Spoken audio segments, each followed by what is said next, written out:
So in this case, we have a kind of you guys all have, it's an interesting cross section of people who all have this completely different overlaps in terms of animation and comics. Right. You guys have all had lives that inhabit both places, but in completely different ways. We talked to Rossi a couple weeks ago.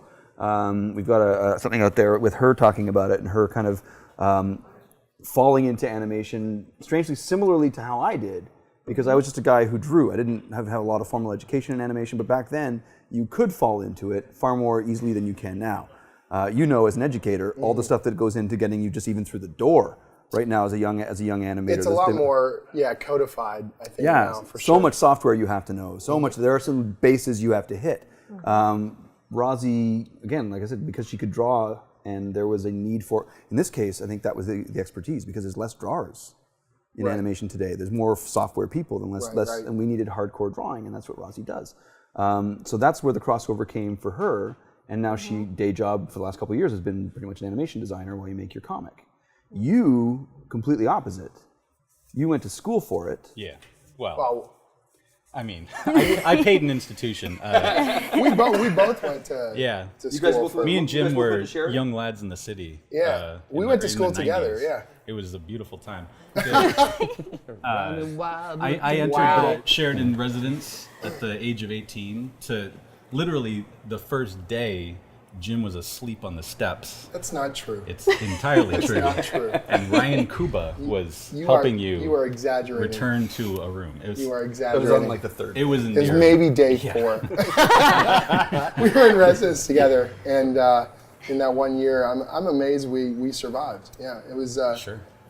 It was comedy gold. Yeah, it was a fun time. Things were thrown out of windows. What kind of so what year are we talking here? This 95, 96? Oh yeah, that is 95. That's right. Yeah, the year was before 18. I was at Humber for film and multimedia. So are we the same age?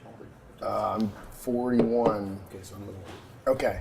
So I took film and multimedia for a year, which is where I learned how to write a screenplay terribly, and learned some editing and film theory stuff, and then moved over into art. And well, I'd been doing art obviously through high school and stuff, but then went to Sheridan for animation and met a whole gaggle of ridiculous, amazing people. It was a good time. It was. It was like an interesting collection of people. Yeah, we were also. It was the transition though between kind of the digital and traditional divide. Like while we were in school, Toy Story, came out. Yeah. And all of a sudden, everyone went, "Uh-oh." We were still shooting our animation on film, literally on film. 16 millimeter. There must have been giant, some profs that were already into the digital stuff. Oh, there you'd must have think been so. But no, not really. Not really. Not until the The year after us, they replaced all the cameras with computers. Because and of then our the year after complaints. that, the year after that, they opened a big wing. Did you have like an old, what were they called? We had had one the compute- QAR, a quick action recorder, Yeah. and that was being used by the third years, monopolized by the third years. We were shooting our assignments on the same cameras that they shot Rocket Robin Hood on. the real, not like the same kind of cameras. the actual Those cameras. same ones. They were. So if you looked really hard, you could They see were Friar enormous. Tuck throwing stuff over his shoulder Yeah, for eternity. repeatedly. Yeah, Showing that's great. the one thing of grapes, the one turkey leg. You don't even know what we're talking about. No, That's okay. For eternity. So I went to Concordia for 1 year, and it was the same thing. They would lock us in the basement with these cameras. And they would tell you, because you'd only get the midnight till 6 a.m. shift because you were in first year, and they would basically say, okay, don't break anything, because if you do, it's like $6,000 if you break this glass, and it'll take 6 months to get it replaced, and everyone will hate you, and everyone will know it was you. And like that's like insane pressure to put on a 19-year-old or whatever the fuck I was in this basement in Montreal, Right. in this fine arts building, and the cameras were bananas. Yeah. Like and you get this. I mean, those were like NFB cameras over there, so the same kind of sense of history, but just different kind of shit. And then we were pushing sand around on them too. Of course, it was Concordia, so it was very NFB oriented. It was the biggest way to. I mean, doing that is like. That helped us draw, like polishing a helmet helps a football player play better. Like it was an entirely Well, useless what was amount of crazy time. Strong opinions here. This is great. I love this. This is exactly what I wanted. No, I mean the thing though about the animation, obviously, especially when we were doing traditional animation, is you learn how to draw fast. You learn how to draw, characters in any pose you needed. But we learned through like, I don't know, just sheer volume. Yeah. Like it was just pumping out figure It was a drawings. brute force style of education, but I Yeah. honestly think And it was real hit and miss, the quality of the teachers. Sure. There were interesting personalities, but there was only really 50-50 that were giving us good instruction. Yeah. Rather than just applying. The difference work now, I mean, to us. the access that students have to both tutorials and lecture material. We would have killed for that stuff. We would kill for that stuff. For us, you would have access to that instructor during the lecture, and then they would be a ghost. You'd leave messages for them. Keep in mind, my first year of college, I think there were 5 people in my class that had an email address, right? And it wasn't the instructor. They were one of them. So you couldn't get a hold of people. You couldn't, you would wait a whole week to get them for 5 minutes to show them, and they'd be like, oh, you're going in the completely wrong direction. Yeah. How did you screw up this basic thing? And you're like, well, I had no idea. And they're just like, well, fix this, this, this. You're like, how do I do that? I have to get to the next student. And you're just like, oh, God. Yeah. So you learned a lot from your peers. You learned a lot from, That was the trial and most error. valuable part of the time. Is Yeah. the people, The community. the network of people. And you both went right through. You both graduated. No, sir. No. Neither. Why would anyone do that? That's I good. failed out and then got a job doing layout and posing for Babar. So how far did you get through? 2 years. I failed in my second year, so I didn't get 2 years. Okay. And you? Yeah. I finished 2 years and went out to Calgary for a job for the summer and was supposed to come back in the fall. And I was like, oh, this is way better. I just want to keep working. And then the job got all messed up. But I learned a ton. And by the time I'd kind of gone through that gauntlet, I'd come out the other side with enough sort of knowledge to make a go of it, just doing the work. You guys, I can't tell you how happy this makes me because I flunked out. Yeah. And this makes me feel Wow, like this I'm is not, just a pack of glory. Yeah, right no, this is. here. I'm not alone. This is so wonderful. I've got a real theory. I make it all the way graduated, through? She made it all the But way I through. just You're the only one. scraped it. I got Wow. the lowest grade in my class, though. Amazing. But you're still better. You're still the I'm keener. still doing algebra. I dropped out ahead of of second year of everybody OCAD, so yeah. So that's the name of this episode, the dropouts. Year Yeah. 2. Rossi and Yeah. Rossi. And the 4 dropouts with beards Yeah. and someone with real skills. In school, kids, or you'll look like this.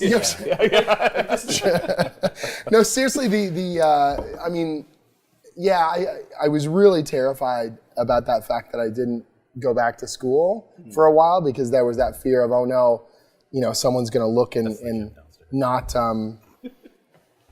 they're not going to hire me for a job. And then you realize it's always going to be the work. It's the quality of your artwork. It's the quality of the work that you're putting out there. And it always will be, I do feel now that I would love. I mean, it's like youth being wasted on the young.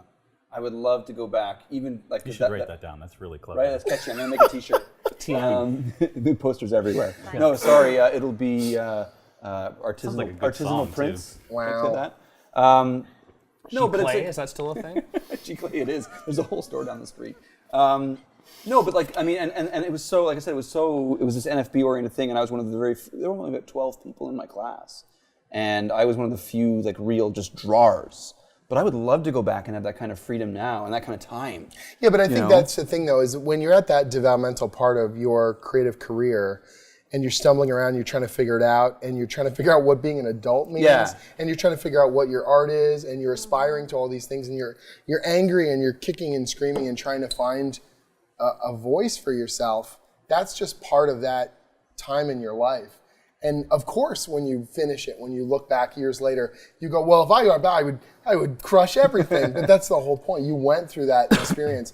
One of the things that's kept me really grounded is that I am teaching right now. So I see these students 18 to 24, 25, sometimes even older, going through this experience and watching it and reconnecting kind of empathetically with those experiences and going, okay, I know you're freaking out right now. I've been there. It's not to say that, like, I try and be fair. If someone flunks out, they flunk out, obviously.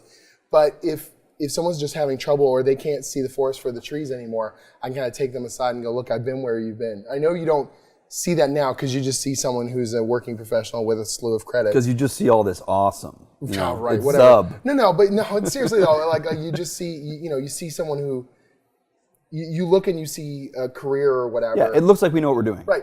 To anyone, but this is true of almost anyone. When you look at someone else's career or someone you aspire to, it's like the highlight reel, and to you, it's like slow motion, like going through every round, every battle, you know what I mean? And everyone else looks and all they see are the high points. All they see are the good things about your art. They don't or about see the your, process. Yeah. They don't see that. And so I try and be as honest with them as I can when I, explain to them, not like I'm a screw up, but I have been a screw up and I am, I make mistakes. And one of the most powerful things I learned teaching early on was doing a tutorial and messing it up in real time. So I'm drawing live, and there's a camera over my shoulder and they're showing the drawing and I'm drawing away and it's going terribly. And it's dead silent in the room. Oh, and they know it. I know it. But it's a good lesson. Right? And I stopped. That's actually a good lesson. I stopped. I just crumpled the drawing and I said, sometimes you got to start over. And there was this collective exhale, mine included. Just this like, oh God. Good. He knows it was garbage. Yes, it was garbage. And there was that sense of let's start again. And I went more carefully and it all worked out or whatever. And because I didn't instantly self-combust, there was that weird feeling of I can do this.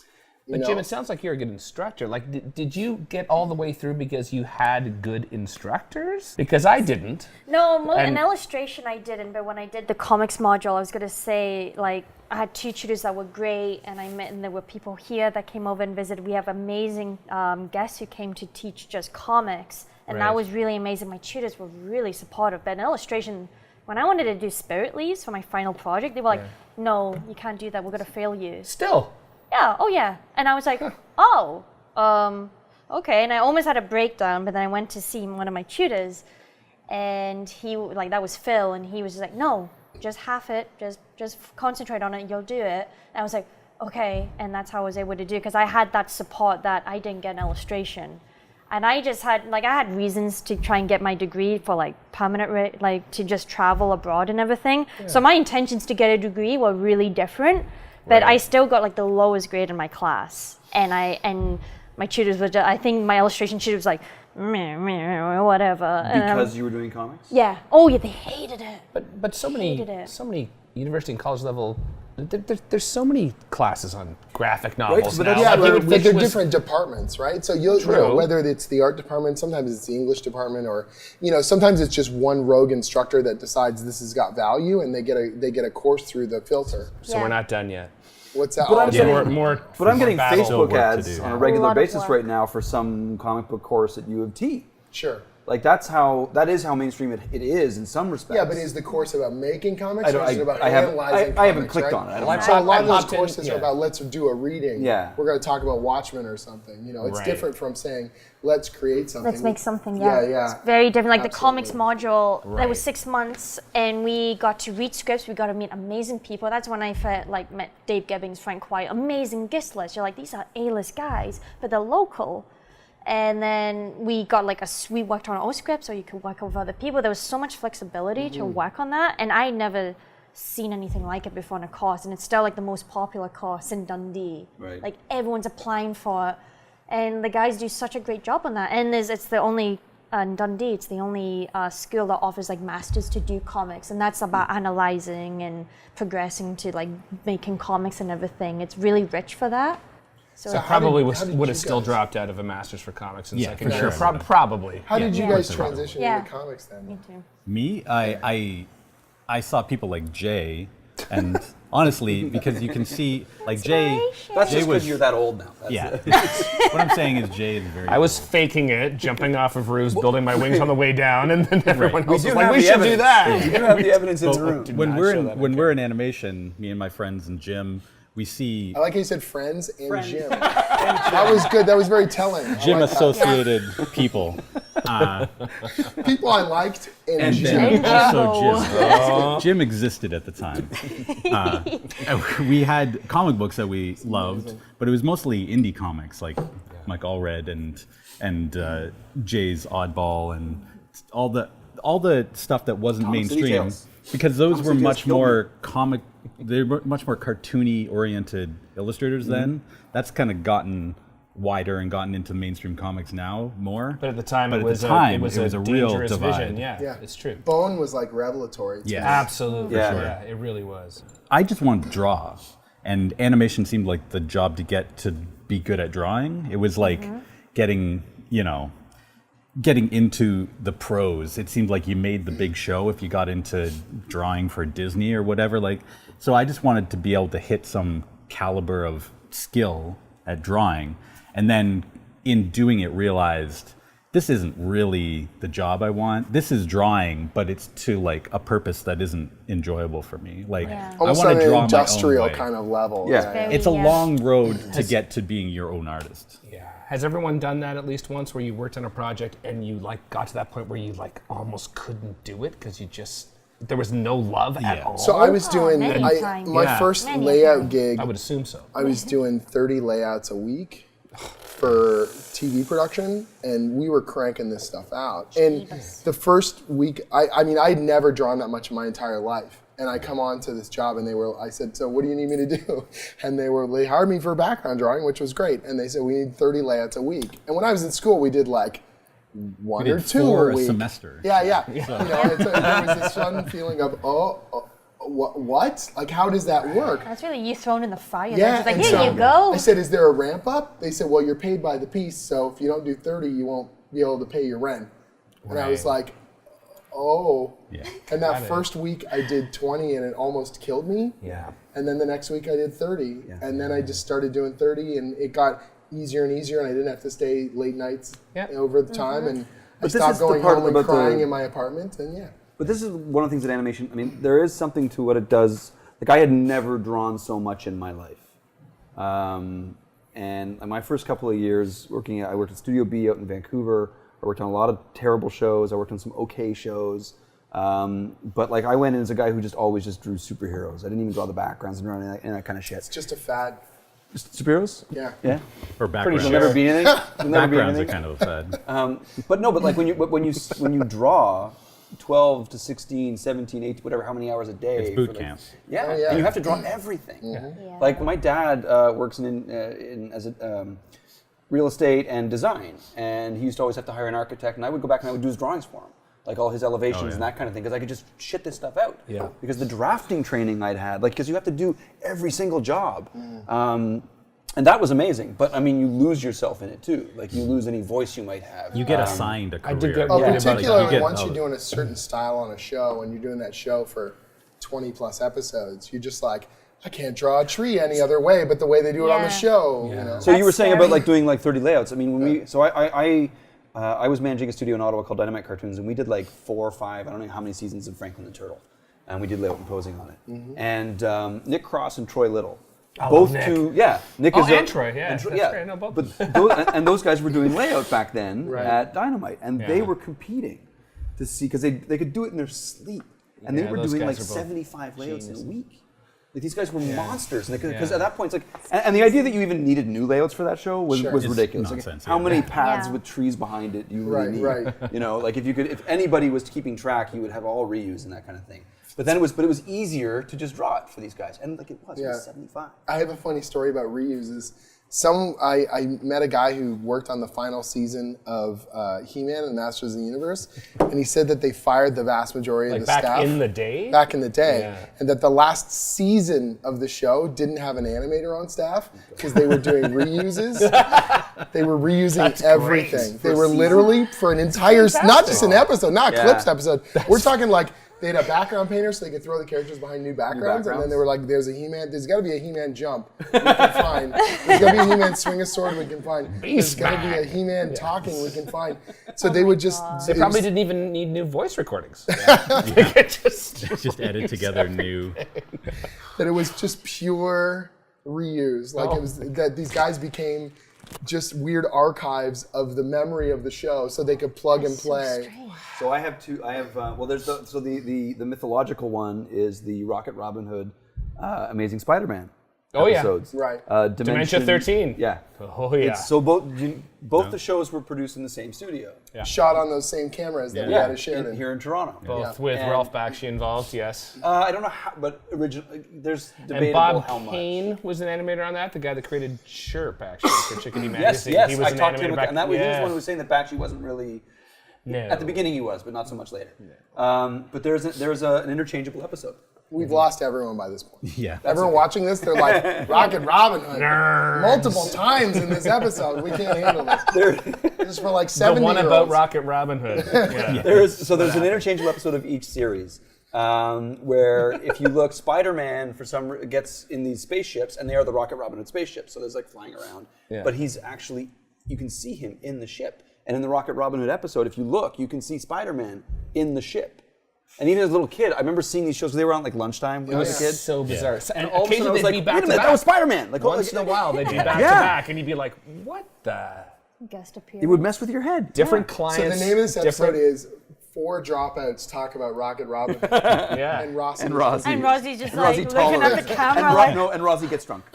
I'm just gonna steadily get drunk. Okay. Yes. But then my personal story, the most brazen reuse I ever saw was a script.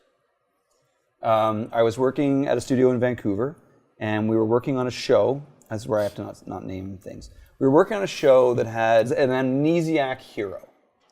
And it was an episode where this amnesiac hero goes back to this small village, I think it was in England, trying to figure out who he was, and it all falls apart and turns out it was a scam by the villain.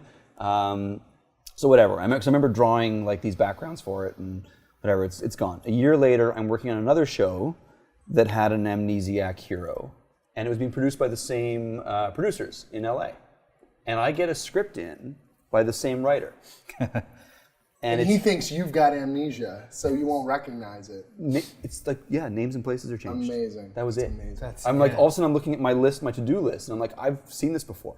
Oh, like I have creepy. to You're draw having the same things major again. deja It would have been vu. so good if you could have just pulled the old layouts out. I did a couple of them. Yes. Ah, that's great. That's right. did a couple of Reuse them. for Yeah. a reuse. Way to win it. But it was this guy, but this All guy the got way paid. down the Got line. paid twice for the same script. We'll get paid. Like it's bananas. Yeah. Okay, we got away from Scott's story, how he got into comics. Yeah. We went did. sideways on that. We totally Oh, did. well, in college, I learned to draw, and then after college, I got better at drawing, and then continued to improve. What kind of jobs did you get coming out of college? So you got Like the bottom of the barrel animation stuff, doing layout and posing, which moved into design, which event in like satellite studios. So I'm getting like half of what, if you work in-house at Nelvana, they sell those contracts out for their second and third season, and I'm in those outside studios for for 4 or 5 years out of school, and then I started doing little bits of. I was a background designer for animation, so I started drawing backgrounds for people drawing comic books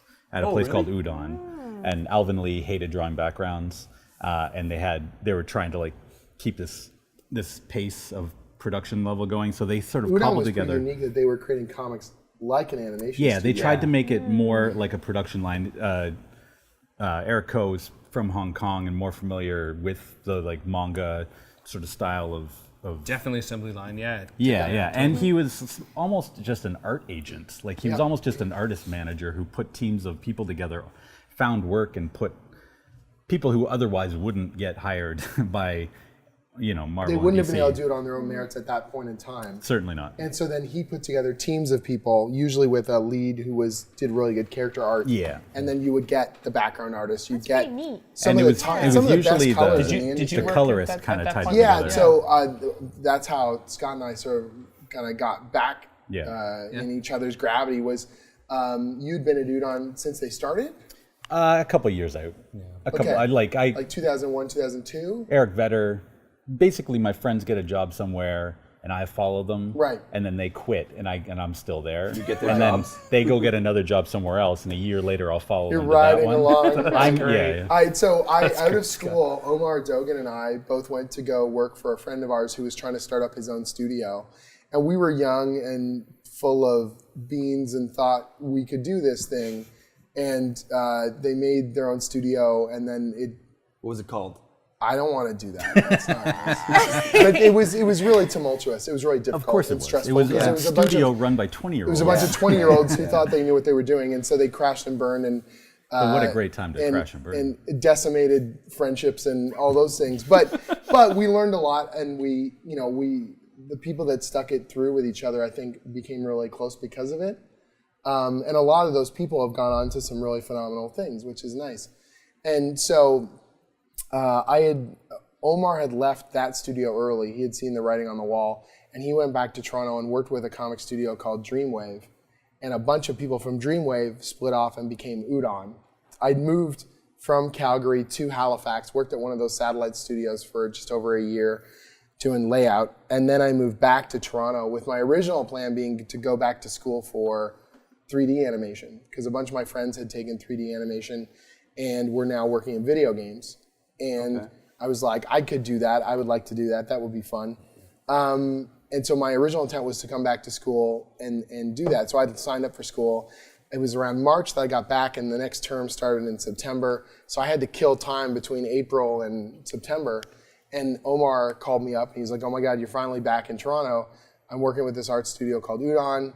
Come up and visit me. Come hang out. So I came and hung out, and they were already doing work for Marvel at that point. They were doing the Agent X series. Yeah. So that was like what Alvin Deadpool, was. yeah, what and then Deadpool we would became. get little bits and pieces around him Right. getting that job, and they would have like, we need a comic strip for the side of a Cheerios box or some shit. It's called creative services. Yeah. So it's like advertising art and they're design always art last minute, and Yep. so which is great because and they're to spec in terms of style, which for animators was great because you were constantly shifting. Where you got the model sheets, you got the Yeah. deadline, you're ready to go, Yeah. you're trained. Yeah. and they can't that's it. complain because it's a last minute thing. Yeah. So And they're usually paying pretty well for Yeah. it because it's under the gun.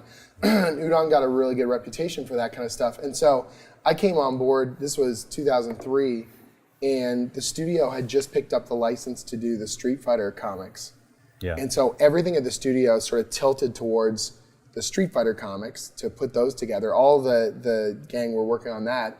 And they still had this creative services department that was quickly going into decline because no one was sort of looking after it anymore. Yeah. And I kind of inadvertently picked up the torch on that and started running it. And within about 6 months, I was sort of kind of running like half the studio because there were so many creative services projects and I was shaking a lot of trees and it became building up. like illustration for fantasy art. It was tons Like of World of role-playing game art.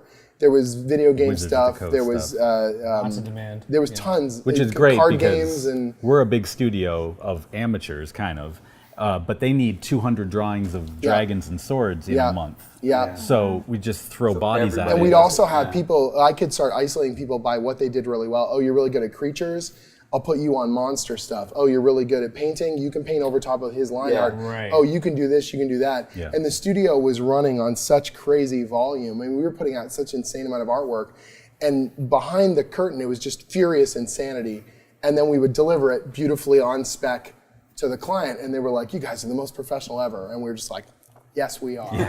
So then are you like pooling tips? Like who gets credit? How does that work? Well, so Like we how- would. Everyone name's gets still credit. on it. piecemeal? Everyone you get gets the credit whole- for the stuff, and the Yeah. studio gets credited, and I'm Yeah. I'm interfacing with the client. So because I had an art background and I had this, kind of production background, I was used to an animation production studio, anyways. So you could just do a credit roll and Yeah, so these we are the would people involved. Right. Yeah. So I was project managing on that kind of stuff, and then I would sort of hop in on some little comic things when they needed help, or just bits and bobs here and there. And I started writing comics because we would occasionally get these clients who wanted creative services comics. So they would want like those advertising comics. We did a comic for the Clash of the Titans movie that was coming out, Right. and they wanted like a prequel, a bunch of Greek mythology stuff done in cool comics that were gonna show up on people's phones. I did some Johnny Quest stuff. These for new the reboot fancy for Dark Horse smartphones for that were cereal a thing. boxes. Yeah. Yeah. Smartphones are a new thing, and everyone was freaking out, so they wanted to take advantage of that. Yeah. So they didn't want to have. They thought we were full production, so they were like, "Hey, you guys write the script, you guys draw it, whatever." And we don't have a writer, so I'm the only one who's got, other than the guy writing the Street Fighter comics, it's him and me. We're the only people who've got any writing background. Right. So I started writing those things and kind of building up, bit by bit. But yeah, really just like I think a lot of people's first comic thing is just figuring it out. I did a webcomic on my own when I was living out in Calgary. I was really hating my day job, and so I wanted to do my own stuff. And so in the evenings, I started writing and drawing my own little comic strip, and I would just crank these little pages out in a couple hours. And I was teaching myself Photoshop stuff at the same time because Photoshop was not yet really kind of the industry standard when I left school, which is weird to think about. But I know it's been quick. yeah. Yeah. So, I mean, a lot of people working in animation, comics, and exactly that story, exactly that kind of thing. There are a ton of people out there who just have these little web comics that aren't in any form, like they're not being delivered in any formal way. They're just on their, but it's sort of like it's the antidote. You know, because we all work on these shows that aren't ours. We all work on these things that aren't. Well, you're on a production with dozens of people, and with a comic, you can do it by yourself, or you can do it with 3 people or 4 people. So there is that small dosage version Yeah. of it, which is just a little bit of an antidote every here and there. I've been guilty of it too. Like, it's just that little bit of an outlet. But there's there's that tipping point. There's a lot of people who just kind of do it just to kind of vent, get out of their system. But there are those who leave, who move on. Yeah. Now, you had a path that kind of you were sort of managing, and then you forgot the writing, kind of came back at it from that way. Yeah. That way. Well, what I realized was my passion was actually storytelling. It had always been storytelling. So I guess But you finally got to it. you got a chance to. Yeah. Now how deliberate a break was it for you to go from? It was always the goal. Comics were always the goal? Yeah. My goal was always to be someone independent of a client. Like, I want ultimately to just be telling a story or drawing projects, and that be the main thing. There's no money in it, Scott. Do not. We're gonna find it. We're gonna come to you. We're getting to you soon. We're getting to you. I'm saving you. We're getting to you soon.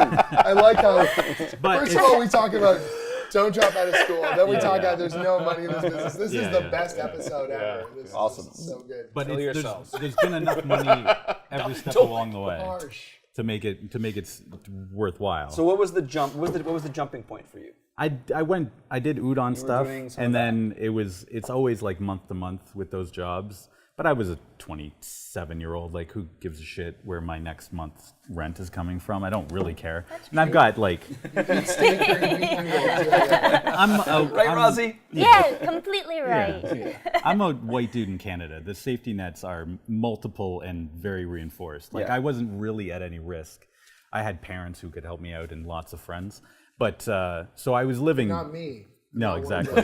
And exactly. Jim. Just clarify. Lots of friends that can help us out. I could Friends. always And Jim. And Jimbo. And go to the sitting back of there my always. address book with Jim. What a guy. But it wasn't cool work, and I think I was more like, I fantasized about a job that had a little more like self-expression, and you had more ownership over the product. Because essentially at Udon, you were doing the comic book version of what you've been doing in animation. Sort of, but it felt like a baby step in the right direction, and it was sort of like a cooler. The studio was work like a was cooler. clubhouse. Yeah.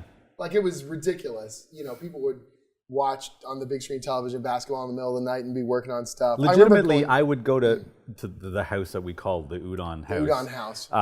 I would drop off pages there at 3 a.m. because I knew that's when everyone was up. Yeah. I would go there, and Alvin would be on the front movies. walk shooting hoops, smoking a cigarette, Yeah. and we'd go inside, and there'd be cold pizza there. You'd have a slice of pizza, and they'd be running ESPN, watching basketball or playing Street Fighter, and this was standard operating procedure. Making me tired just hearing it. Yeah. Ko was living on Hong Kong hours. Yeah. And he never turned over. I don't know. Still had that time. I to this day, I don't know when he I slept. traveled with him to Japan, and it was the weirdest thing because he had a normal 9 to 5. Like, he woke up, had breakfast with me and stuff, and I Yeah. was so jet lagged, and he was just like chipper and ready to go, and it was awesome. Yeah. So it was actually pretty fun, but I wasn't good enough to get anything better. It was a step beyond what I was capable of already. Yeah. So it was the perfect place for me. And then that's kind of just what I've done the whole time, is try and take a job that I'm not quite good enough for, and then level up enough to, at the end of it, sort of I think be able everyone feels that way when they go word to a for that creative theory. job. Yeah. Being promoted above Nice. your ability. No, I think everyone Until you starts can- but when that's you a good when you thing. start in Yeah. an art job. I think everyone feels like, Yeah. why did they hire me? I'm Good incompetent. grief, Oh, yeah. course. All Yeah. the time. I'm just like, why am I doing I this? try and explain. One of the Definitely. courses I teach in third year is portfolio development, and half of it is pruning your artwork down to here's what you need to show an actual potential employer, and I think half of it is literally like getting them mentally ready and all those fears and things, and going, no, this is normal. What you feel is normal. Take a big fat red marker out and you Yeah. go, ready? No, not to just critique their stuff, but also to be like, I know you're freaking out right now. I've been there. I know, you don't feel like you can do this. You can. Those types of things. Just getting them sort of prepped for the real world. The first time you walk into a real studio environment, first Yeah. job you get, and usually you're Everyone somebody. feels like a fraud. You're the worst drawer in the room. You're the worst artist in the room because everybody's been doing it longer than you have, and most of us were the kid in school who could draw, and we all had those. So like at periods of our lives, that's part of our identity, right? It's You're baked special in. until you're among other special Yeah. people Right, that are special the same way you are, and then you're suddenly not very special. Yeah. One of my best exactly. gifts is that I've never been special. I've never Oh, been, don't- come even on. in like That's high not school, I wasn't the good one in art class. When I got to All college, right, Scott, just lie barely down. got there. We're gonna have some therapy here. We're gonna, Yeah. Tell us about I think it's the tell best us thing that about ever happened to growing me. up. I think it's the one of the best.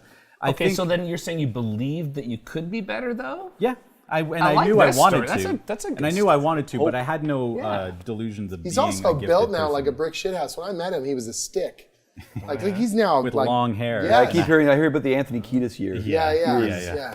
So he's completely transformed Turned it himself. himself. Yeah. He Believed it. He had hope for that too. That's right. Yeah. And that happened. I can do it. He is like two Scots now put together, basically. But what Jay and Rossi do, I feel, is what I wish I was doing at Which the is? beginning, which is just drawing your own comic Yeah. and putting it out, and then getting Making to the my own next one comic and was just huge. doing It was huge, even when it sucked, and it sucked a lot. But putting those pages out and learning format, learning how comic stories are told, learning what I could produce in that short period of time I blocked out for myself in an evening, and when I would put up a page 3 days a week, and some of them were just crap, and I would put it up and I'd be like, I never want to put up a crap page again. Till next week. Till next week when I'm mad at myself again. But there was that sense of trying to prove yourself every week. And these were not- comics you were drawing and writing? Yeah, and just, totally flubbing my way through it. But that was really a big learning process for me. It is. Yeah. So I mean, on this point, like there were the time in your life when you started doing this. Like you're like it's. I look at like guys like Dave Cooper as well. Like Dave. Yeah, he goes back. Mark Bell. Who else is still working that's from back in that day?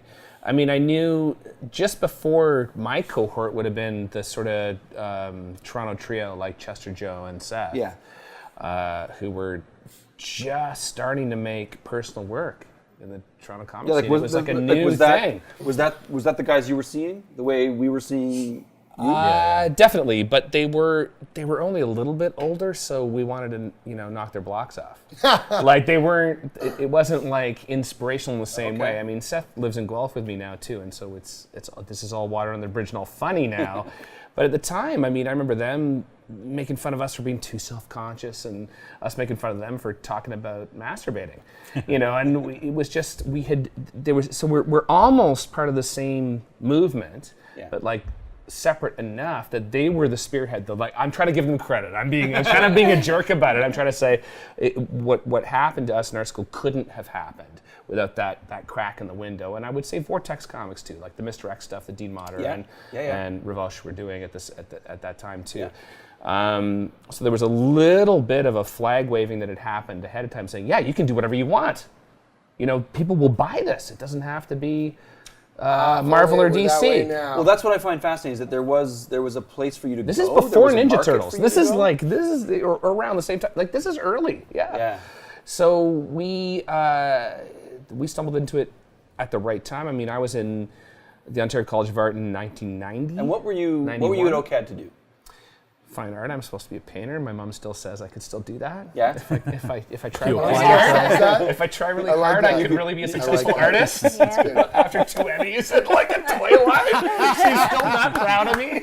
She's still like, "Oh, you could be a painter." Keep trying, son. Just keep Can trying. we just ride that thread for a sec, though? What do your parents think of what you do? Because I'm fascinated. great. Yeah, by that's this. good. My parents Oh, think it's yeah. great. Yeah? Yeah, All my parents the are whole just time? small town. Like, look, they printed the drawings that you drew. How did this? I know. How did you trick them into? Yeah. Oh doing yeah, it? my parents are good. My dad has no Scooby what's going on, but he's just like, I'm very impressed. I'm like, thanks, Pa, over Skype. And Mom's like, good work. I'm like, you don't know what the fuck I'm doing. But that's okay, as long they have physical copies. Nice. I gotta say, winning a Canadian Screen Award last year made Made a a difference? big difference. Yeah? They've always been amazingly supportive. Oh, good. But my mother, I mean, I always joke, the camera's heard me say it a few times, like my mom always wanted a dentist. And she gave up on that project. Actually, in a conversation a little while ago, we did realize. Pitch a show about a dentist. was- Maybe that get I you didn't, halfway. but I amend that now because we did have a conversation a little while ago, and I realized what she genuinely, there was a brief period, because I went to school, grew up in Ottawa, Right. politics all around us everywhere. Her family were all like career civil servants.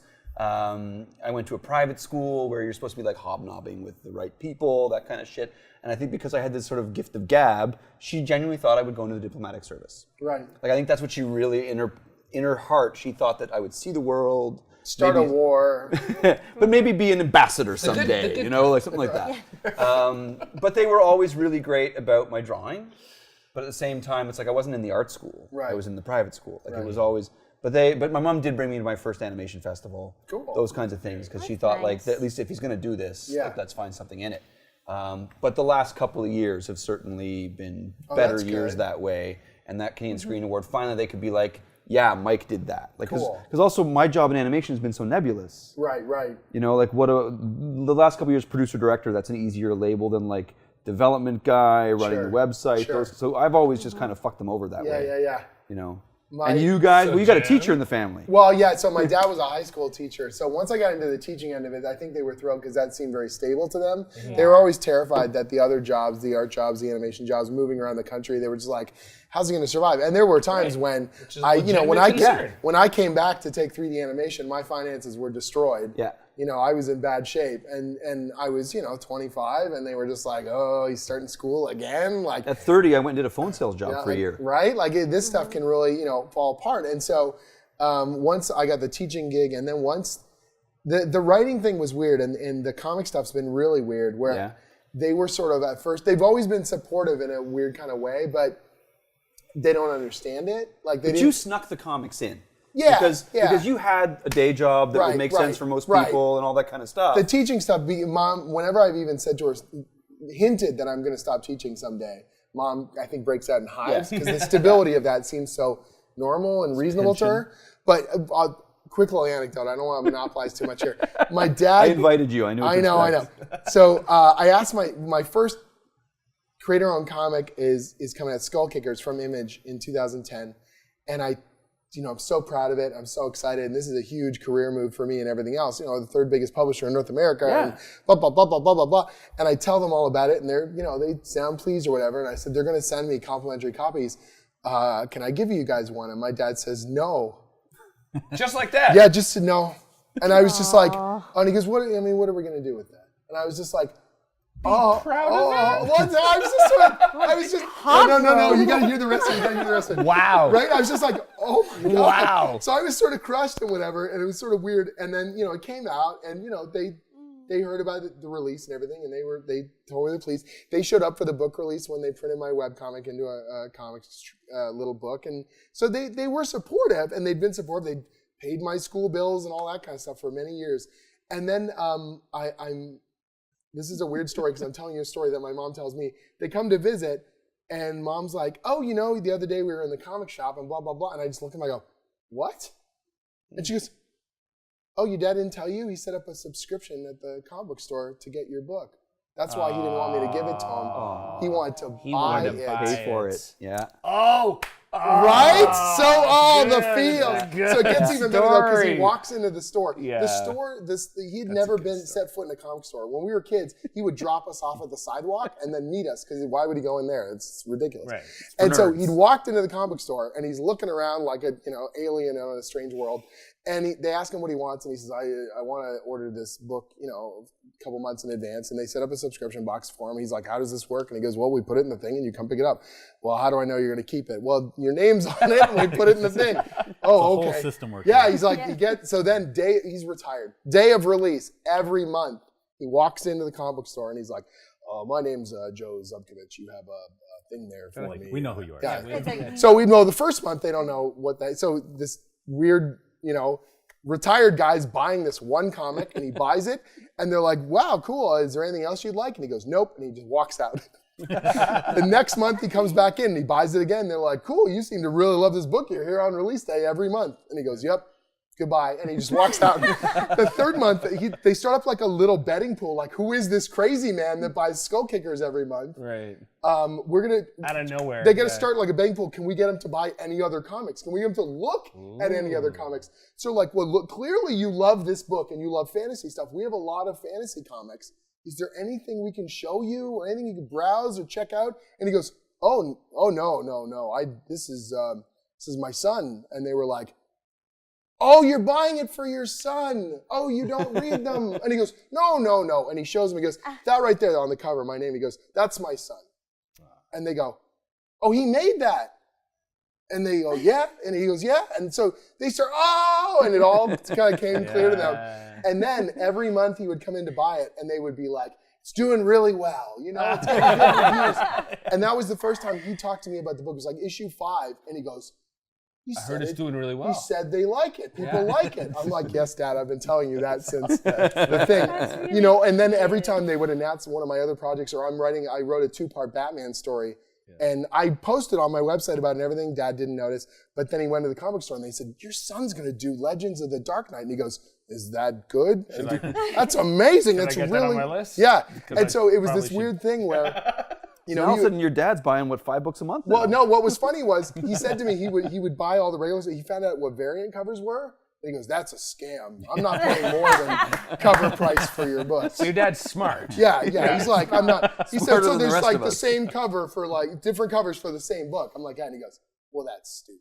I'm like, well, it's comics, Dad. I don't know what to tell you. And he goes, do you get those for free? I'm like, yeah. He goes, I'll take them from you. I was like, oh, okay. He wants them all, but he wants them free. Yeah. Oh, that's really sweet. Yeah, it's right. It's ridiculous. Aw. So yeah, don't get the wrong idea. I don't need. My parents are the best. Gotcha. Yeah, I have know. an early memory of my mom being like, you know, a lot of people want to draw comic books. Oh. But then I got into school, Right, and then I right. got a job, and you know, just sort of rolled ahead, and it all seemed to work out. I can't imagine your parents. You were so successful, so like off the jump. Like It's not. I actually don't think. Okay, so You were like a first of all, my teenager who stepdad, started who's publishing. awesome. It's crazy. Was the guy that used to drive me from Brampton, where I was like a young kid and a teenager, drive me to like Queens Comics and the Beaches for my birthday to get like the giant Fantastic Four treasury. You know, So like all he this- was a comics guy So. too.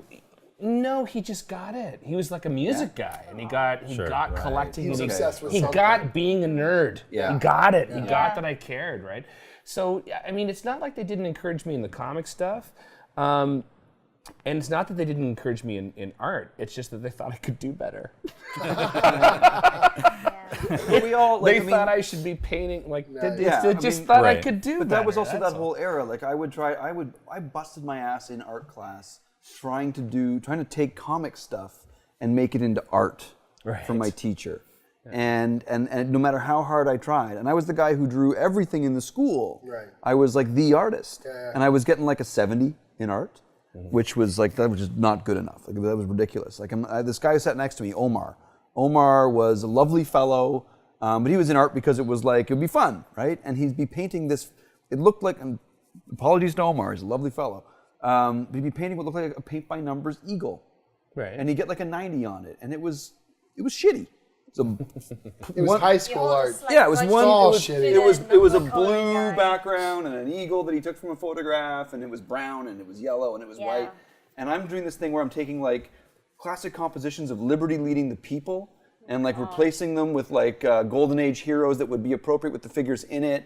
And Like Robin Hood characters. you know, kind of, yeah. Sorry.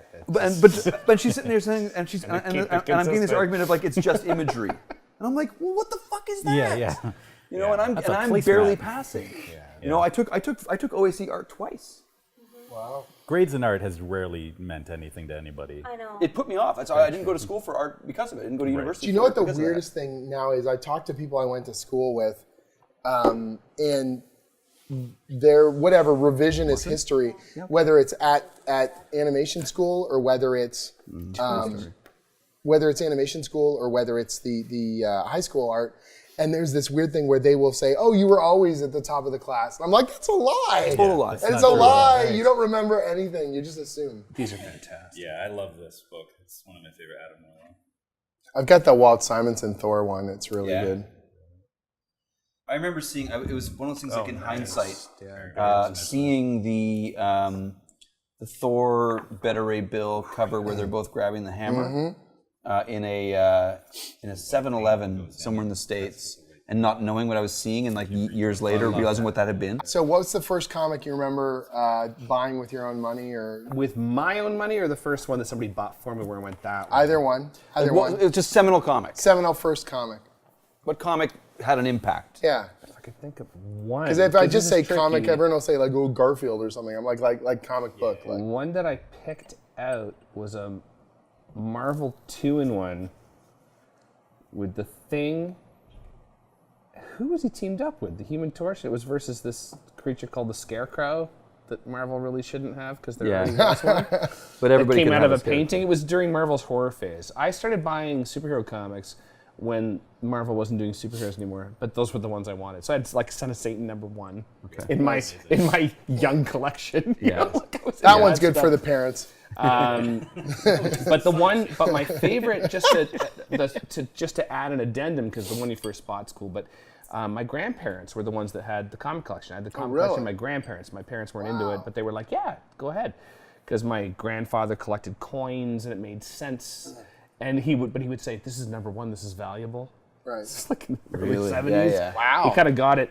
But they would buy stuff at a garage sale, and there was this one comic that never had a cover on it that I just adored as a kid because I just loved the characters, and it was so, I don't know, it had that, all of the early superhero stuff I read was so overwrought because it had that horror element, but it was a Doom Patrol issue. It was Really? My Great Adventure number 88 or something, and this all makes I so much have sense. it now, but it's General Immortus captures the Doom Patrol. So the splash page is Robot Man in chains, Negative Man in a lead coffin, and Elastigirl in a jar. That's the first. And it's like, Isn't it what is amazing happening? how visceral, how that stuff at that age just like That's the one I remember. brands Yeah. your brain Yeah. like Yeah. something. Isn't that crazy? Yeah, A it's coverless wild. comic. I Yeah. just remember staring at it going, Yeah. what is this? And that's like half your future body of work right there. Right. Yeah. Yeah. Oh, yeah. Like Secret Saturdays isn't Doom Patrol, pretty much. Yeah. Stand stuff that you were buying, like the spinning rack. Yeah, totally. I was the oldest of my cousins. We so I have a younger brother, and then I have so there's 2 boys that my mom had, and then their son, my uncle, had 3 girls, and we spent a lot of time together in Brampton, and we grew up like sisters and brothers. So there's 5 of us, and they always took us around from my grandparents' house to the corner store. It was like on Center Street. What was Center Market? I think was the name of the store, and we could have whatever we wanted. And all the other kids wanted ice cream and chocolate bars, and I always wanted a comic. And my grandmother always used to say, "Smart move. You'll enjoy that 100 times." Yeah. So good. Yeah. How about you, Scott? First book I ever bought was Avengers. I forget the issue number, but it was when Buscema was drawing it, and the Avengers Mansion had been taken over by Baron Zemo and Right. the Masters of Evil. Yeah.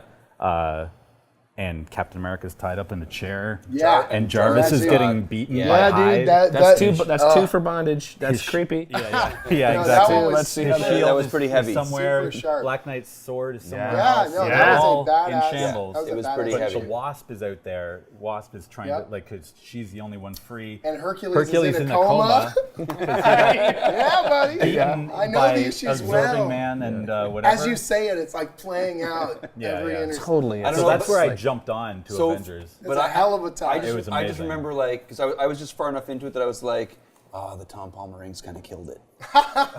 Really? I didn't like the Tom Palmer rings. Because I was a Buscema fan. Yeah. I was like all of it, but I was like the Palmer rings were just kind of wrecking it. You could do much worse. Sure. And But now I then- look back and I'm all over it. And for a At long the time, time- though. a long time, I didn't like the X-Men because Captain America's always talking shit about the X-Men.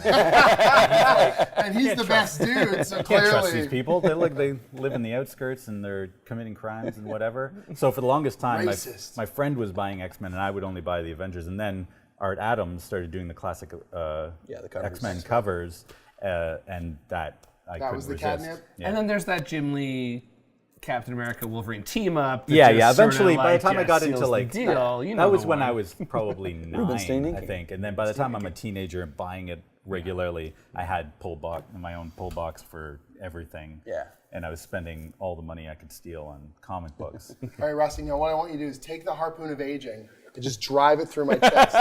What's your first comic? I know. I just sit back quietly. No, That's just all. tell us what it take is. it Tell all us in. what No, I don't think it's that contemporary. far. Yeah. It's Come on. Adventure Time #1. No. I'm kidding. No. I remember. I think I was about 8 And it was in Glasgow. I was with my dad, and he was always supportive, like buying like comic books for me. And we used to go to France a lot, be French comics. I didn't understand what was going on, Right. but They look cool. it looked amazing. And I was just like, whoa, all these gestures. But the first one I saw that caught my eye was Frank Quitely and Grant Morrison. It was the Wolverine cover with like the claws up, cutting through the cover.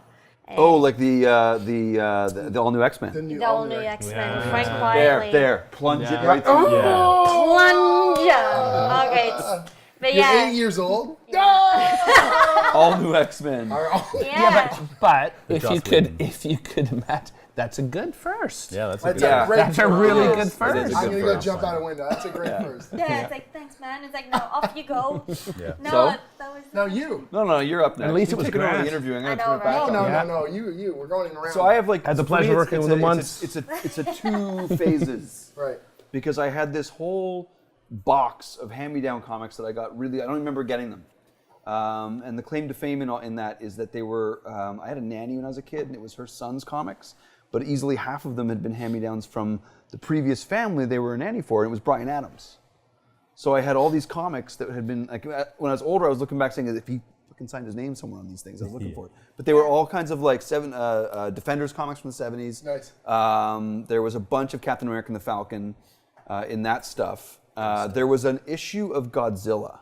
Oh yeah. That was Godzilla, and like it was like the last issue. So it was all the crossed superheroes over? in New York Yeah. were fighting Godzilla. And there was this one panel Yeah. where like Godzilla's trying to push over the Empire State Building on one side, and Thor's on the other, like going like this and trying to hold it up. And like somehow it's not smashing in the middle. Right. And I thought later in life, It's holding against a window pane. yeah, basically. And in my Why are these superheroes so silly with their physics? But the opening, the splash page was like this giant Godzilla in a New York skyline, and all these little tiny superheroes, and like the Fantastic are flying in, and I drew super tiny. It was like I had to have imprinted. This was the book that had my crazy. drawing imprinting. That's Later in so life, I was sweet. pretty convinced that it was a Sal Buscema book because I remember the mouth in this last page. Oh, he would draw those hexagonal Yeah, mouths. but it Everything wasn't. It was screaming. Herb Trimp. It was Herb Trimp. I found it like There's always one trail of spittle between connecting the and then teeth. the lines from here that would just shoot Yeah. straight down. Yeah. And I eventually got my hands on an issue on the same comic later on. Like I've got a box that is sort of like the ones I had as a kid that I Yeah, it was Herb rebought, Trimpy. and it was Herb. Yeah, it was Herb Trimp. Herb Trimpy? Trimpy? I don't know. I don't know actually. So that was like That's a the good first question. wave. Yeah. And then there were even some like old Kirby Thors in there and things like that. So I had that, but then later, That's an original page you need to get one day. One Yeah. of these, you can Yeah, find a it would Godzilla be. page for a reasonable Yeah, price, it and you'd would. be like, It "Oh would my be. God, that's the one." it would. Yeah. That totally would be it.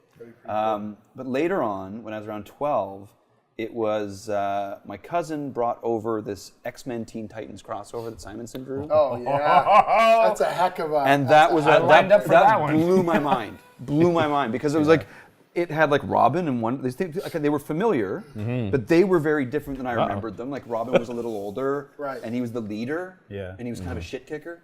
And there were these other. still characters wore I'd never short heard of. shorts, though, He did because- wear short shorts. But he, Why but I not? remember the him. 80s. But I remember like this last panel, he's standing there shaking Cyclops' hand. He's wearing the short shorts, and like you weren't even looking at the short shorts. No. Robin was a badass. Yeah. But then there was the X-Men. I'd never heard of them.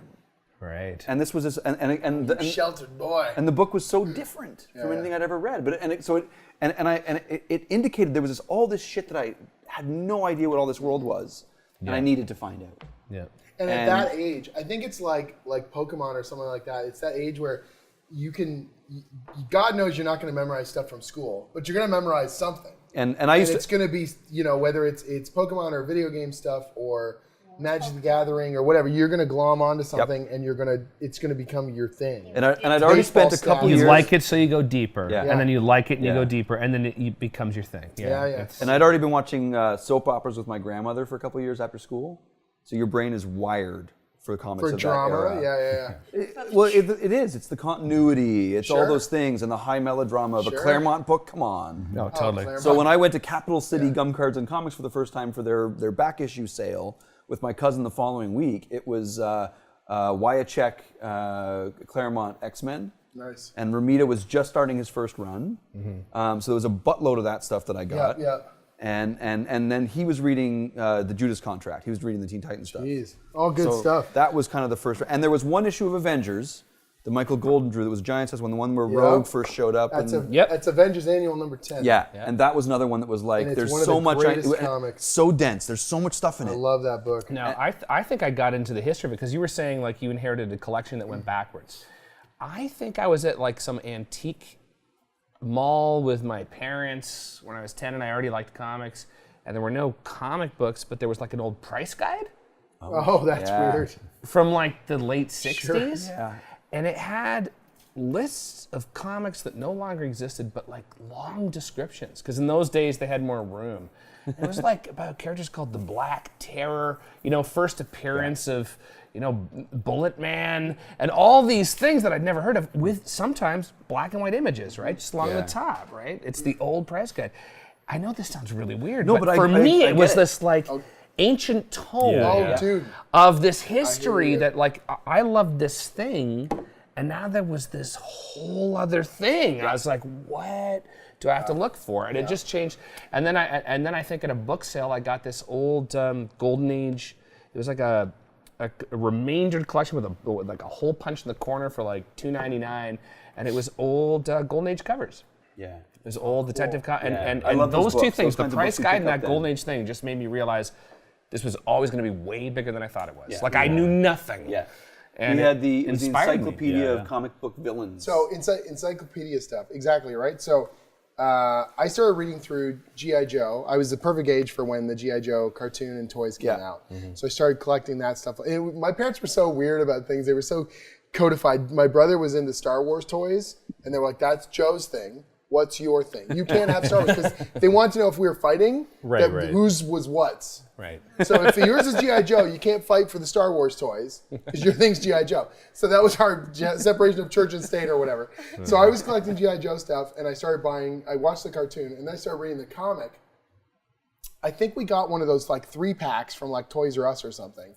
And they have like 2 cool comics and then a garbage comic in the middle. Yeah. I don't remember what the garbage comic in the middle was. But you could just kind of push your thumbs in to No, see but I that didn't middle know one. that. Yeah. So I got like I think I got 2 G.I. Joe issues, and the G.I. Joe issues were way more violent and way more like military centric and like crazy and intense, and there were more ninjas, and I was just like, what is this? This is so Well, good. Larry Hama was Larry bonkers. Hama was rocking it out. Yeah. And then they had the little, because it's Marvel, they have ads for Spider-Man. I remembered reading Spider-Man in the ads, Electric yes. Company magazine. Yes. And so I was like, I knew Spider-Man, I knew the 60s show or whatever, or the 70s show, the cartoon. And I was like, oh, Spider-Man's really cool. And so a comic book store, there was a used bookstore in Oshawa that had comics in the back. And I was flipping through trying to get all the G.I. Joe issues. I noticed they had Spider-Man stuff. And so I didn't know what were good or bad comics, so it was pure cover. So I was flipping through, and there was this cover, and it's Amazing Spider-Man number 231. It's got this hokey character called the Cobra, and he's like latched to Spider-Man, and he's on the side of a wall, sticking to the side of the wall, and the moonlight's hitting him. It's so dramatic, and it's so well rendered to my, 8-year-old kid's mind or whenever it came out. I was like, this must be the most important comic because it looks so badass. And I bought it and I read it. Like I just read it till the cover destroyed itself. I read it so much. And from that point on, I started buying. So I bought from 231, I would collect Amazing Spider-Man through to 350. So for 11 years, I was buying Amazing Spider-Man every month because of that comic. And so I was obsessed with Spider-Man, and then my brother got into X-Men. His first issue. So you weren't allowed to. No, we both started reading Marvel stuff like crazy, and the official handbook of the Marvel Universe came out. My brother was DC. I was So you were Marvel. talking about the encyclopedia thing. Yeah. The official handbook of the Marvel Universe comes out. Devoured it. And I devoured it. And to my parents were like, there's not enough reading in these comic books. Yeah. There's not enough words. You could show her I one. showed her a Claremont issue. First we'd have been edition or okay. second edition? Right? Well, it was The second first edition, they would shrink they would shrink the type so No, this small. is the deluxe edition. Yeah, so, Only but children in can the read first it. edition, no one was allowed to have more than 2 pages. So I started How can we make this collecting more like a those. textbook? And so when I show my parents, And I I go, bought look. Who's Who as well, the Yeah. DC one too. My cousin bought the Who's Who. So I thought the Handbook of the Marvel Universe was the greatest thing. So I was, like yourself, I was reading repeatedly about the characters, about their histories. My brother started a checklist of first appearances, and we were trying to buy the first appearance of the Armadillo, the first appearance of Atuma, like all these, because that's in the A volume. And so we're just buying all these. Get the first appearance of Atuma for anything. Well, of course not. So we're just like, but we're just, we're buying all this stuff, trying to understand the Marvel Universe and codify it in the same way that a kid that plays Final Fantasy to death or understands Magic the Gathering strategy. We were obsessed with the Marvel Universe. We wanted to know everything. We assumed that there was a grand plan. Right. And that it had all been figured out, and everything was happening the way it must happen. And it's been in motion since the 30s. Right. Apparently. Where is the armadillo now? Right. Funny you mentioned I think that. Scourge killed him. No, the Armadillo's still around, I guarantee. Yeah, He showed up in Captain America. Yeah, he's just still last year. around. But the You point were That doesn't reading- mean Scourge didn't kill him. I mean, I grew up. My mom's from Sheffield, so I grew up with like Beano and Dandy and that stuff too, and that's my definitely an God. influence. Did you? That was my sister's influence. Yeah, right. The hated goofy it. stuff. Right. You rebelled. I hated it Yeah. so much. I didn't understand it. Now I appreciate it. Yeah. Sure. Like, well, Willie is, you read it when you're in the toilet, right? You Yeah. just get those books out and you read it and you're like, oh, this is great. And then you're like, oh, I spent like half So it's an one of those hour. quiet influences, like we would with a Yes. Sunday strip. You don't think about how much Calvin and Hobbes is influencing Right. your Yeah, for superhero sure. stuff Oh, until you yeah. actually go back and So you're I like, grew up yeah. with that as well. My oldest sister had Calvin and Hobbes, and I thought, oh my God. So there was bits of those like arts and pieces and literature. You're just like, oh, this is great. Both of my parents are academics. My dad was like professor of Scottish literature, and it was just like books everywhere in every room. But it was just like at that newsagents, out of nowhere, it was just like this artwork I've never seen before, and it was like really violent. So you chose that I kind chose of the it, kind of comic book we're and talking I was about. very yeah. quiet as a kid, so I'm just like, and I gave it to my dad. And he was like, all right, and I'm just like, this is amazing. And I collected like the X-Men and the rest of those like Frank Quietly comics for ages. Just that name alone. Yeah, I'd buy anything Frank. But I Oz, just yeah. buy, and like nowadays, like even like I still just buy artwork based. Like I just look at artwork. I'm like, Yeah, yeah. there's I that Okay, really now like let's that. transition let's that do this too, happens. because you Yeah. talked. Jim, you talked a little bit about moving into writing. Yeah. This has always fascinated me too, because cartooning is definitely a combination of both. Whether you like it or not, even if you're just drawing Absolutely. for comics, you're a writer because you understand that. And if you're just writing for comics, you definitely are a visual person. Yeah. So, but you have, so a good friend of mine that started at the same time I did, Evan Dorkin, thinks of himself as a writer Oh, interesting. who had to learn to draw to tell his jokes because no one else wanted to touch them. Right. Okay. Whereas Such an I- Evan statement, by the way. He's the most self-deprecating human I've ever met. I know. Whereas I definitely started visually. I mean, I Right. spent most of my youth trying to recreate the art that I liked, and then realized that if I wanted to tell the stories I wanted to tell, no one else was going to write them for me. So I think I've gradually, reluctantly learned how to be a writer Right. to draw the shit that I want to draw. So you came in as a visual first, Yeah. Yeah. and sure. now storyteller second. still. You're visual first. Yeah. Is I that don't count, generally? I'm a producer. It's weird for me because now I love drawing, and When's I the last love time you drew a story? drew a story. Yeah. Oh, it's been quite a Been while. a long time. Yeah. You draw at cons. You still draw do you sketches draw and stuff, right? illustrations. I I draw see little illustrations. bits and pieces. Yeah. Even when, Commissions, yeah. even when I wrote for Eduardo Rizzo Right. for Aliens Wraith, I still thumbnailed. Yeah, an and I'll do idiot. thumbnails. I'll do Like I'm thumbnails. like he doesn't know what Here you he's go, doing. Eduardo. Like you know. I'll do thumbnails and stuff. I've done covers and things like that. And Yeah. But for me now, I realized how liberating it was for me to collaborate with people who were infinitely better than I was, and also people who would stylistically match the material better than I could. And so realizing that and being like, I've got a visual background, and it informs the way I write. It informs the way I communicate with the artist and the way that I can interpret and engage them. But I can still let them be themselves. Do you know what I mean? You're giving them room. And also having the project manager and editorial background at Udon, I think one of the reasons why I've been successful in work for hire comics at Marvel, DC, Dark Horse, IDW, all these other companies, is because I've been an editor and because I've been a project manager, I will I know what you want before you ask for it. Yeah. So when I hand in a project, it's organized in a fashion and communicated in a fashion that I would want if I was the art director, if I was the publisher, if I was the editor. So I've already answered those questions before you have to ask me. So there's this feeling of, oh, Jim's so easy to work with. You know what I mean? Or Jim can communicate. If I want a revision, I'm not just like, it doesn't look right. You know, I can sort of say, oh, I think there's a better approach we can take to this, or this is why I need this changed. And I'll bring the artist on side with the revision rather than just being like, change it, you know? Right. Here's why I thought it had to work this Right, way. right. I mean, you can convince me otherwise, but here's why I thought it had to work this way. And if you can convince Yeah. me, let's have a discussion on an artistic level rather than just being like, change it, don't change it kind of thing. Yeah. And so I think that's one of the, and also when I talk to an artist, when I collaborate with them, I talk to them beforehand about what they want to draw, what stuff they like, and play to their strengths. I want to play to what they love doing so that we get a better story out of it. So you don't write those scenes that I've seen in scripts before where it's like it's Mardi Gras, it's the middle of the crowd. Okay. No, not 20 if I can people help down, it. you can see the main character. Right. There's a Santa Claus on the left corner. Like Every so often I'll understand write some, that this stuff is. I'll write some crazy stuff, but I know the artist can do it, and we've talked about it. You write to the A strengths of the starship artist. of unimaginable size.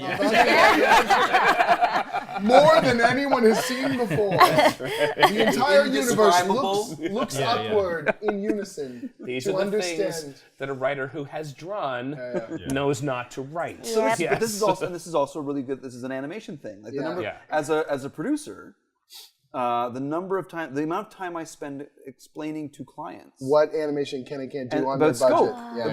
scope. About scope, and give me access to your writers. Yeah. Like, we're the studio who's going to make your show for you, and you guys are doing this over here in a bubble. But like, why don't we all sit down first?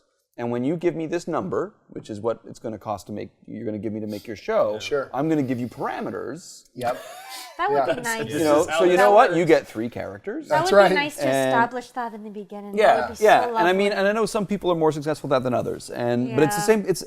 It's the same with anything. So It's wait, like they change dimensions every 2 minutes, and it's a whole different animation style every time. Yeah, no. Yeah. That's So impossible. I'll give you an example though. So It would be amazing. my first issue of Uncanny Avengers came out, and when I wrote the script, it was really playful and kind of. There were serious moments, but there was a lot of banter, and there was a lot of. I love writing, characters kind of kibitzing and causing trouble and this sort of thing, and so I played into that really hard because Jerry Duggan, the previous writer on the series, had been doing a lot of that as well. And then they told me Kim Jacinto is going to be drawing this series, and Kim Jacinto's phenomenal. But he's like Olivier Coipel. He's like everyone is a stone-faced, grim, stoic person.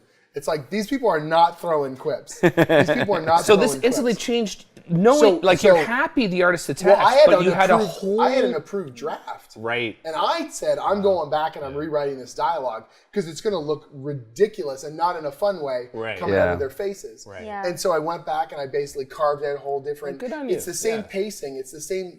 Same story. plot. It's just they're not going to say it that way. So there was an entire sequence where they were making fun of one character's outfit, and in the final version, it's a one balloon aside to someone saying to someone else. The same joke gets in there, but instead of me just It's hammering more away at it. sarcastic Yeah. than body. And so I went back and I said, for the sake of, it's my first issue on the series, I don't want it to be incongruent. I don't want to ever deliver a bad issue anyway.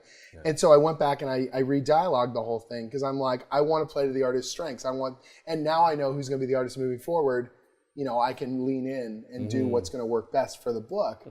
And I think that's, there's people who have this vision that whether any writing or directing, that you're throwing thunderbolts from on high, that you're in charge, and you're going to force square pegs into circular holes and make it your way. And it's like, it's a collaborative process. We got to make something we're all proud of, we're all into.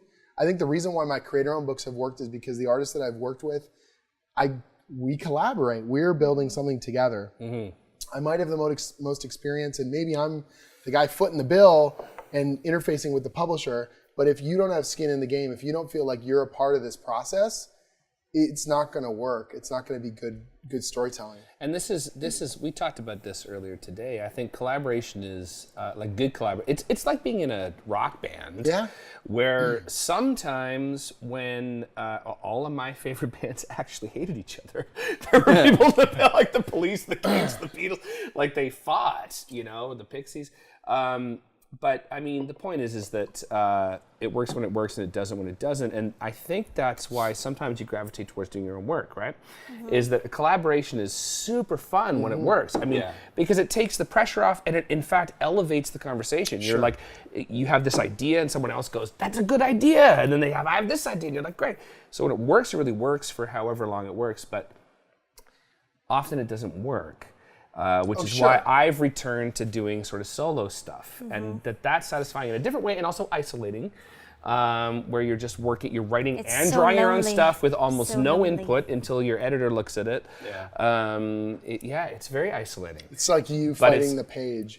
It is, but it's a whole different thing. It's very conflicting, I've only did with Spirit Leaves, I obviously did my own, but now I'm starting to do a lot of collaborative projects, and I actually intentionally. Yeah, for sure. Like animation, it's very different.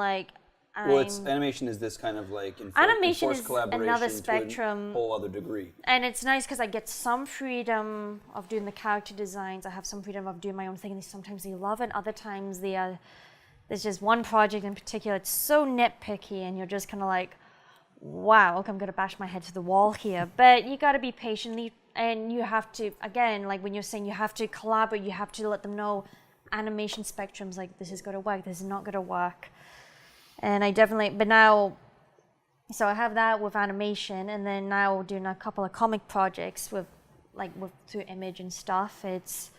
I like having the writers, and it's a whole new medium for me. Like I'm just starting to get my foot in there now, but it's definitely getting those scripts. I'm like, wow, okay, this is really particular. Like I would do some thumbnails, send it through. They're like, oh, we changed the script. Here's the new script. Right. And I'm like, oh, okay. And it was a really big shift. And I was like, okay, I'm going to shift this, but I'm going to add this. And they liked what I did, but they're like, oh, but we want this information in. And I'm like, okay, I will try and adapt that. So it's it's a good learning curve for sure. Do you know, some people go through this process where they say to me, oh, what do you like better, creator-owned or work for hire? So, work for hire, that definition of working on commercial properties for other people, or creator-owned, doing all your own thing. And it's like, I'll definitely come and go in terms of what I prefer, but I like doing both because it's like flexing different creative muscles. Totally. Totally. Having a sandbox that you're playing in an established universe, the Marvel universe currently, it is really fun because you're never isolated alone with an idea. You can plug into this incredible storytelling machine of concepts and ideas and characters. Fun. It's definitely fun. And it's like a problem. It's like an equation. You're trying to find the right number and the right things to plug into that formula and make something really cool and different, and still make it your own while also using what has been, the continuity or whatever you want to call it. And I find that really engaging. Yes, I'm a huge Marvel fan, so it makes it even more fun when I could take something that I remember reading growing up and add in a little bit. You're getting to play with those toys finally. That is half the reason why you get into it, right? But it's also that thing of, it's a creative exercise that I have limitations and I have barriers or settings or ideas that I never would have come up with on my own. You think? Yeah, right? Obviously. No, that's great though. Exactly, that's it. I love it. If you had created your own set of characters doing the same thing, would you have arrived at the same conclusion? No. And this is a funny thing. Or getting that feedback from an editor. Well, everyone's written a Batman story, right? Everyone's worked on. So it's all done, but then what? Right. So then it gets to an interesting, I wrote a 2-part Batman story. It was one of the hardest things I've ever done. The editor asked me if I wanted to do a 2-part Legends of the Dark Knight story, and I said, okay.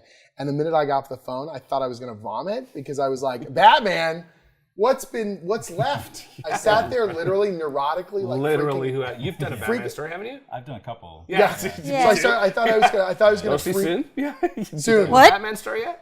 Get on it. No, you're not next. yet. So no, but seriously, I'm sitting there over dinner and I'm like, what can I bring to this thing? Yeah. What hasn't been done? Batman shovels his driveway.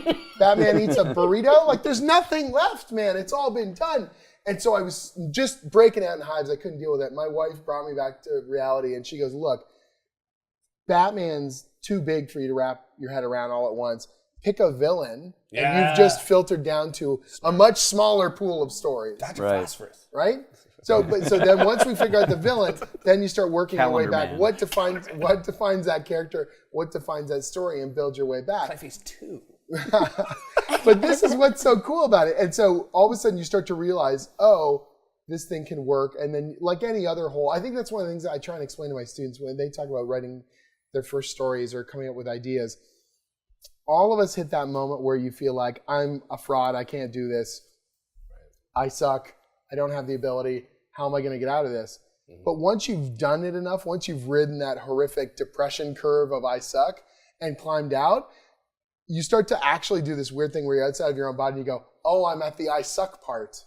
I've been here before. Right. Yes. I know I will get through it, and I will come out the other side. And when you're a student or when you're first getting in this industry, there are people who just hit that I suck part, and then they just walk away. Yeah. They're like, Yeah. well, Give up. clearly my heroes never sucked. Clearly my heroes never felt this way. That's why I feel like it was a good thing that I was never special. Because I never... Jeez, that's so harsh. It's not harsh, though. It's Brown. like it's totally fine. But if you're never exceptional, it's never this magic trick that just came out of sure. it. Oh, Yeah. right. No, You're I never get you. counting on it Your to bars just work. were not that absolutely. high. I have heard this theory. I heard that Yeah. if you're very successful when you're young, like when you're a teenager, you It'll just think break that you. It's too easy. it's all Yeah. your Yeah. Yeah, ability. If you get it later in life, you think that maybe there's some luck involved, and if you get it later in life, Yeah. you feel that it's mostly timing. and Most of luck. us have probably You know, been in art school enough that you see the people who are, they were fresh out of the gate, Yeah. amazing. Somehow they're ahead of the class. They've got the But a skill lot of those set. people vanish. That's what I'm saying. Yeah. Because they hit that first, they've been the best in their class all this time. yep. And then they hit this one wall and they're like, oh shit, I lost it. Well, that's the first bottom, I and must they walk not away. actually Well, that's- yeah. have it anymore. It's gone. And it like, You haven't built up the strength from before. Well, that I was never like- thought I had People People anything. ask me about breaking into writing comics, and I'm like, I don't have the exact answer. Build up your work and build up the type of passion in a story you want to tell or whatever. But then I explained to them that the very first comic I made for myself was 2001, and my breakout book was 2010. Yeah. And it's like 9 years in between, I was grinding out, animation work and teaching and project management and art directing and all these other things. And then I came back to storytelling and was really organized, and I'd had this under the hood kind of business training and all this other stuff that I learned while I was project managing all this stuff. So, you look at, someone looks at you and they're like 22 and you just told them, bust your gonna ass suck. for 10 5 years. to 9 years or whatever. And they just look at you like, are you insane? And you go, welcome. The- welcome yeah, to the- business." the No, crazy- because at some point all these people think they can be Rob Liefeld.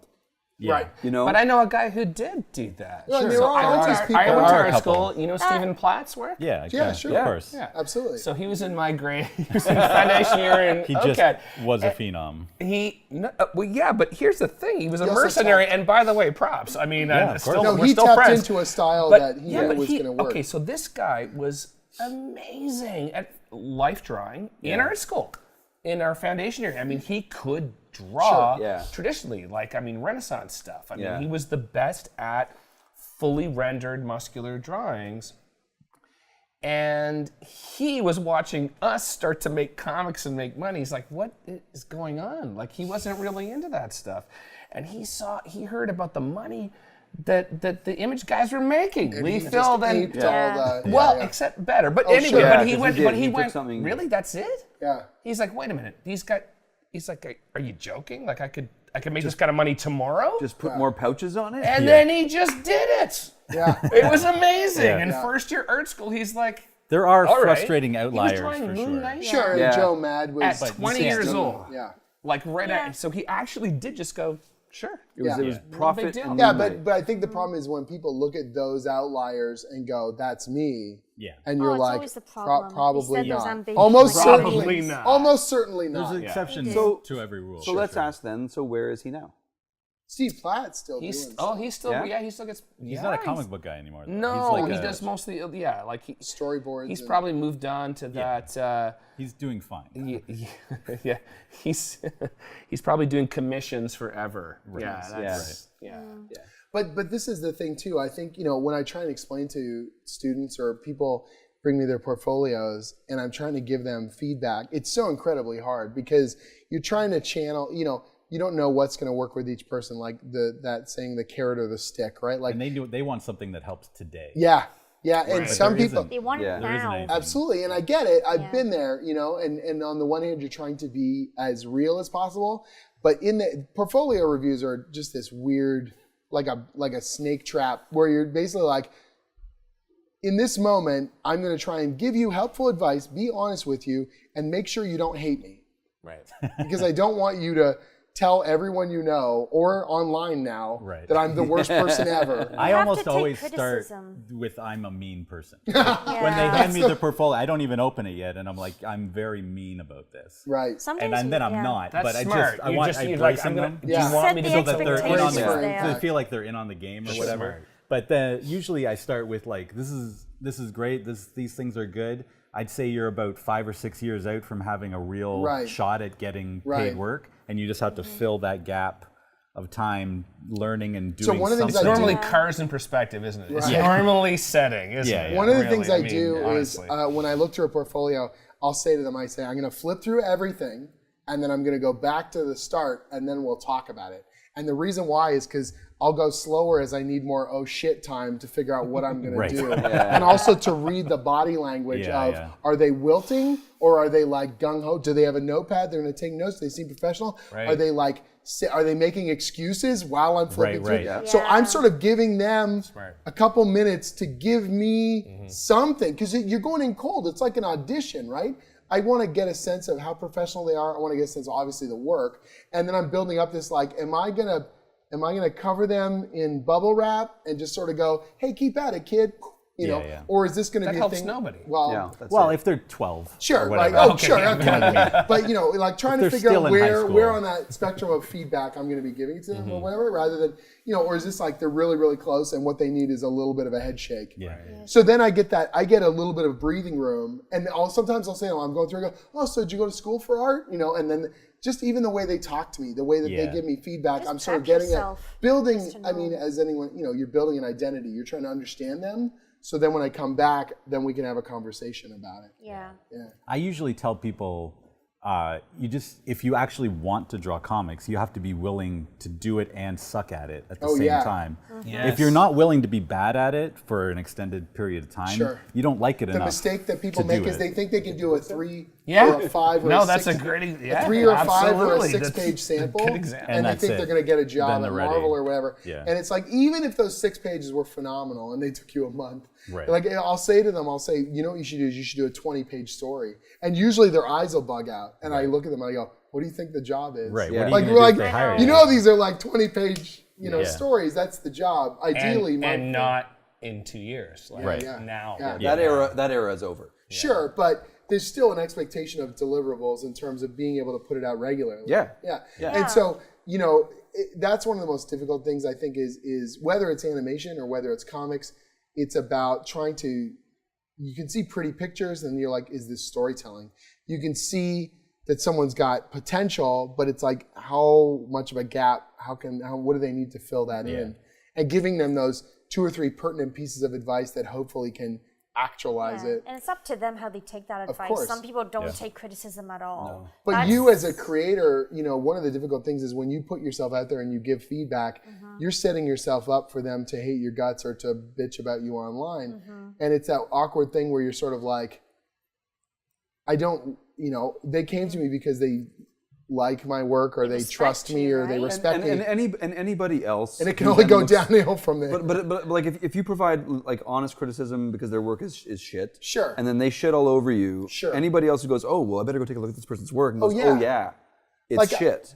As long as you trust Like- your own like- opinion, Only who damaging cares what anyone themselves, thinks? But still, you don't want Like there's everyone to hate there's your those guts. weird moments, right? Little anecdote. San Diego 2004. Hold on, guys. Jim's got to start. Sorry. Another story, get ready. Quick, I'll go through it fast, I promise. Little Get anecdote. settled. Little anecdote. San Diego 2004. Mark Asquith. Who was the president? Quiet you. Mark Asquith, a phenomenal guy, knows everyone in comics. Absolutely. Who doesn't best. know Mark? He's the best. So he I'm not a Yes, he really? is. what? Space Channel. Anyways, Mark Asquith. he's the producer on the Space Channel. He I'm used to sure you've met manage- him. He used to I'm manage 100% the Silver sure you've Scale, met him. and he was the interviewer. He's who like did- the Forrest Gump of He was the comics. producer he on is. Prisoners of Gravity back in the day. I know the show. Sure. So, anyways, he knows everyone in comics. He does. So Yeah. he talks to me and he says, Like "Hey, he we're knew putting, Mobius. we're putting a and shit. crew That's together crazy. for lunch. Do you want to come? Who's going to be there?" And he lists off just a murderer's row of talent, including Grant Morrison. I'm just like drooling. Oh my god, I gotta go. So I go to the CBDLF booth where we're going to meet before we head for lunch. And there's a just gargantuan line waiting for Grant. And I'm like, what the hell's going on? They go, oh, they forgot to cap the line. And so it's out of control now. Yeah. And we're like, well, we got to go for lunch. Like, we got a reservation at a place. We got to get him out. Just drag him out of here. And Mark goes over, talks to Grant for a little bit. And he comes back. He goes, Grant's not leaving. And I said, what do you mean he's not leaving? Guy needs lunch. You know, he's been signing longer than even the posted hours. He should have been done 45 minutes he ago. ate in his spirit self. Well, anyways. But No, that was not an insult. I know. I mean, but anyways, he just wouldn't leave. Sweetheart. And Mark looks at me and he goes, you don't understand. And I was a little selfish. I'm like, I don't understand. I really want to have lunch with Grant Morrison. So we're walking down the street and we're heading to the restaurant. I'm kind of sulky, bitchy. And Mark is like, Jim, you really don't get it. And I said, actually, I don't. If they really liked him and they respected him, they would understand that he's got places to go and he's got appointments and things he's got to do and go for lunch. And he goes, no. This is what you don't understand. Those people waiting in line, they're going to have a 1 or 2 minute interaction with Grant Morrison. It might be the only time they ever meet him in their entire lives. That's right. They're going to get a book signed. They're going to get personalized. And they're going to decide in that moment if they're going to buy the rest of his work for the rest of his career, or if they're going to say, that asshole Grant Morrison Went to cut out lunch. for lunch Right. and left me hanging after I waited an hour. Right. And they will judge him and they will tell their friends and they will tell everyone how much of a dick he was. And he goes, that's the level of fame he's at. If you ever have get to that level, you need to understand that appearance. There's a reason why the agent comes and drags the celebrity away, and the celebrity acts like, no, I don't want to go, and then gets behind the curtain and is like, thank fucking God, Yeah. he pulled me out of there. Yeah. Because they can't look It's a like huge responsibility. they can't look like they want to leave. They can't look like they don't want to be with the fans, right? Because that's the nature of that level of appearance in that type of whatever you want to call it, fame or whatnot. And so Bring a guy like a Caesar or something that he can sift. It's got some nutrients in it while Right. he continues to sign. But it's this weird thing. So I'm not saying I'm obviously nowhere near that level, but there's been a few moments. I love the men. There's a few moments where someone comes to the table and they want something signed by me, and there's an intensity that they're giving you, and you're just like, shit, this is really important to them. Yeah. Like regardless of what I was doing, I got to give you 100% of my attention for this 2 minute interaction. And no one gets chaos like Grant. Oh yeah, I bet, right? And so, but it's like, sweet it's guy. this. He really. Oh yeah, but it's this. It was.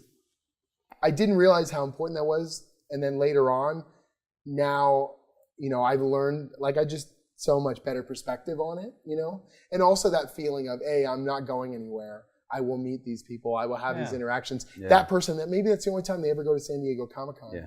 I went 16 years in a row. I'm okay. I will meet these people. I will have those interactions.